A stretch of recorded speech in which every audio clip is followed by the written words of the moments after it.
Yo, what's going on, guys? Today I just wanted to show you my modified gel blaster. So it started life as it's like 15-inch barreled M4 style. Now I don't remember the actual name of this blaster, so if anyone does recognise this, let me know in the comments what it's called, because yeah, I tried looking for this online and I can't find it anywhere. So I found that this barrel adds a lot of drag. The internal barrel is quite small on this and not very long, as you can see. So you get quite a lot of accuracy if you take the barrel off, because this takes a lot of drag, adds a lot of drag onto the gels regardless of what ones you use, just because of how large this barrel is. So I took this off and did some testing, and then I found that it was just hitting much more accurately, more powerful, it could shoot further. So I just added the barrel compensator on to give it more of a nicer look, so it just wasn't just a plastic barrel sticking out the end, and then painted it and added that on there, and I think that looks quite nice now. Obviously, in real life terms, if you did this to an AR-15, the power and the accuracy would just drop to basically no point of even using it, because it's designed to be a rifle. So if you're shooting this, you'd have to be shooting this at self-defense ranges. Anything further than that, you would just be, the bullets would just be hitting all over the place. There's no accuracy. So this only works in terms of like gel blasters, paintball guns, and stuff like that, because all that is to do with the ammo. The ammo is too finicky. It's not a solid round. They're a bit soft and squidgy, so you get inaccuracies in some of the shots sometimes because of the way it's designed.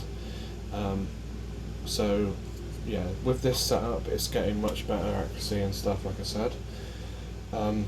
This is the original stock for it. It's actually not too bad. You can see you can still shoulder this and put your hand up front here.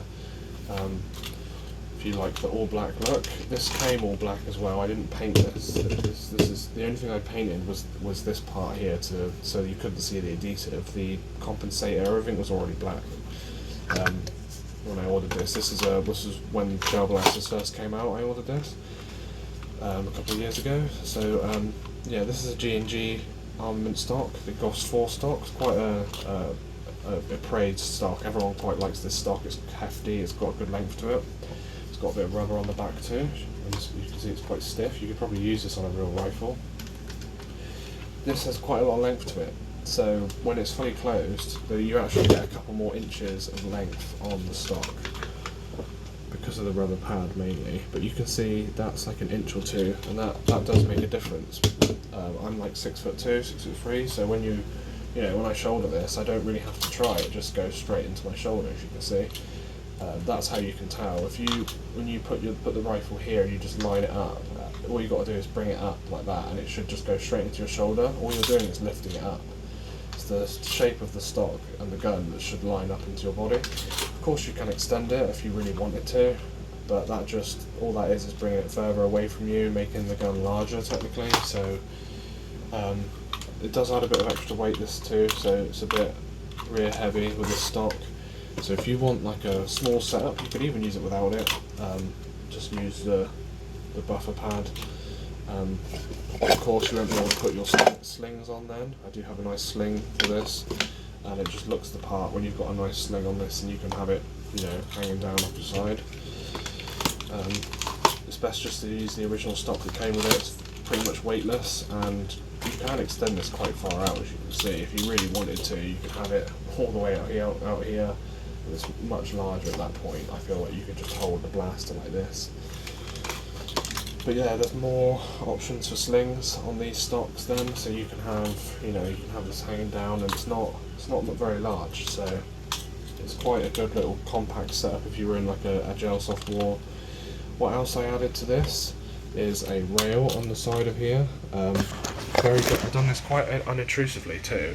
It fits very nicely on the side of the gun there, and if I really wanted to, I could remove this barrel piece and put this back on if I wanted to. Like I doubt it though, just because of the accuracy, but the rail doesn't get in the way. This fits on there quite nice. So yeah, with that you can now have a light on the front this fell off. It doesn't usually fall off. Because I've had to do this video several times, so there's a lot of fiddling around with the gun. So I can access the light just from the side here like that, and that works very well in dark environments. Of course I've got all my lights set up so you can't really see it, but there you go. The barrel piece doesn't block the light whatsoever, so you've got more of a CQB setup. The rail doesn't really get in the way if you're left-handed, however it kind of does if you're right-handed, so you kind of got to bring your hand up like this, I guess, and hold it, but I'm not right-handed anyway, so this works the best for left-handers, I see. And you don't have to have a light on there, you can have a, more of an optic setup. And yeah, so you've got plenty of options. There's rail up front here if you wanted a laser. It's quite a good little CQB setup, as I've said. The magazine for these are really nice, but they do wobble, and that's to aid in the reloading. Every time it fires, it clicks this button, and you'll see, if I just turn this on and shoot, you can see that goes like that, and that is to load the magazine. So when you're holding this, don't grip the magazine like that, because you'll stop it from loading as good. So just keep that in mind. What I do want to show as well is ammo. A lot of people don't realise there is some decent ammo for these. These are tactical hardened gel BBs, and these are much harder than the regular gel BBs that you can buy. They look more like airsoft BBs, but they're much harder. I can't squeeze that, it just slides out of my fingers every time. You can't squeeze them, they're solid. So these are just improve the accuracy. They're a little bit heavier as well than the standard gels, so they just hit a bit harder. They're just more like airsoft in that sense. So I'll show you just a little bit of a firing demo. You'll see.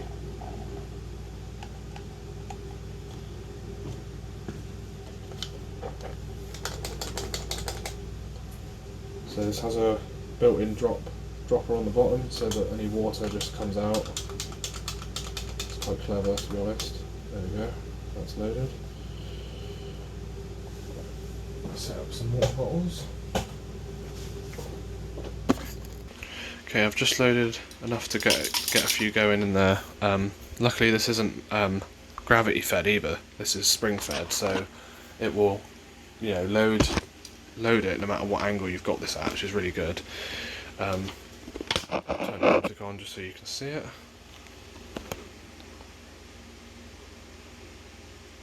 Turn the brightness up on it.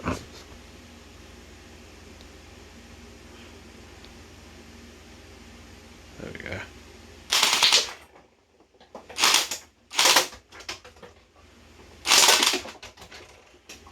So yeah, you can see there's much more power.